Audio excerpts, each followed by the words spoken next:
So DJ Mpumza ke ebe live bethunani efunda i-comments zabantu kwaye ezama ukuphendula kangangoko anako, nangona ke ezinye aye waziziba, especially ezinto edibene noVuyokazi ebezama kangangoko uba angaziphenduli ade atsho athi nifuna kuthiwe bendithe. But anyways, so uDJ Mpumza ke abantu abaninzi ke bebebhizi phana kula comment section bembuza ngoba kutheni ngondli and stuff like that, uzayiphendula ke naleyo into. And then kwakhona ke ngoku omnye oye wathi ushota ngomXhosa kwesi sithembu sakhe, yo waphendula ke sana uba kadibena namaXhosa yena, wasichaza ke nesizathu sakhe. I guess ke inoba utsho from i-experience yakhe nomXhosa ebethe wathandana naye esaziyo ke bayibe nguVuyokazi enciweni. Khanikhe nimamele ke uDJ Mpumza. Ama-matching outfits were planned. Hayi uNkulunkulu manje sedlala indima yakhe. Mina kahle kahle ngiyathandaza phela mina. Ngasho ngathi mina male stokfeli kahlali kumina. Ayibo awubuke buka laphana, buka manje angifuni lengikhuluma kakhulu. Uyabona nje ukuthi manje sesibambene ngezandla ku right yini nifuna ungimosha ningibuyisele isibindi wayungayondla ingane.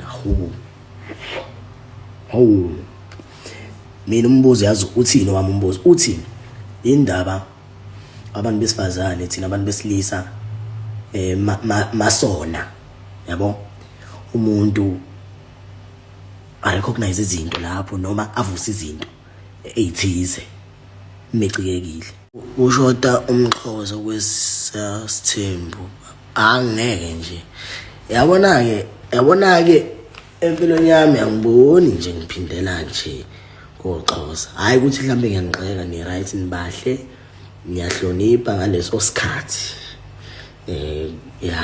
niyahlonipha ngaleso sikhathi ungakangeni deep mawangena deep hayi impela kusho ukuthi amasenda abuyela ngakuyena umuntu. Mina ke sekufanele ngigqoke ipaint.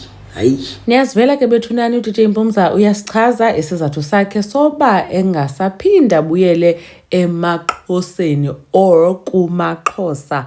Uthi amaXhosa ayisana uthi sinomsila esiye siuqoshele apha ekuqaleni umuntu xa ukunye naye, and then as ixesha lihamba umsila uyaphuthuluka. So ke asana angekhalunge ukuthi siyahlonipha ekuqaleni kube mandi, hayi sibahle uyancoma, kodwa as ixesha lihamba mntakaba othina sifuna intambo ngokuzibanjwe sithi. So ilonto leyo ke ngoku esithi yena ngeke aphinde alunge kumaXhosa. Funny enough ke ngokuba uTirelo ukhalazela the same thing lewe ekhalazela kuVuyokazi. So andiqondi uba inoba yinto edibene nje namaXhosa, le yinto nje edibene naye afuna uba kwenziwe le nto ayifunayo, angafuni uva uba omnye umntu uthini. But ke sizamyeka, andifuni ibe ngathi ndiyathethelela kuba ndingumXhosa. So ke uDJ Mpumza uyowabuza nangele nto yokondla, nimvile explanation yakhe khangathi ewe ndiyondla hayi andondlo okanye bekutheni ze ndingondli. Uthi xa kutheni le nto thina mabhinqa sithi umntu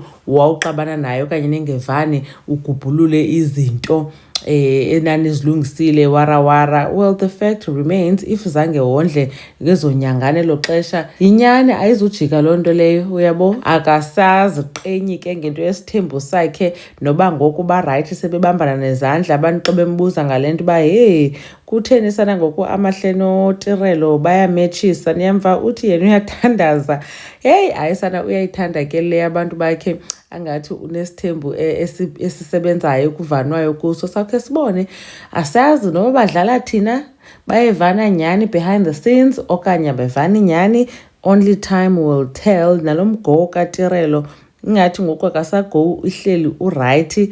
Asiyazi ke nento yoba ezayocela ilobola ingathi eventually kuzawude kuvunye kwekowabo, but uTirelo I think befanele uba amamele abazali bakhe because abazali baze ngcono. But ke njengebesitsho naye de wakhala naye kutata uMusamseleku esithi uyamthanda uMpumelelo. So kunzima ke uyeka umntu bethunani usamthanda, funeka idifike pha kuye laa nto. Anyways, enkosi kakhulu ngokuthi nibukele le video. Khanekhe nitsho ke naba nicinga ntoni ngayo yonke le nto ithethwa nguMpumelelo Mseleku. uMamgobhozi uyanibona kwivideo elandelayo.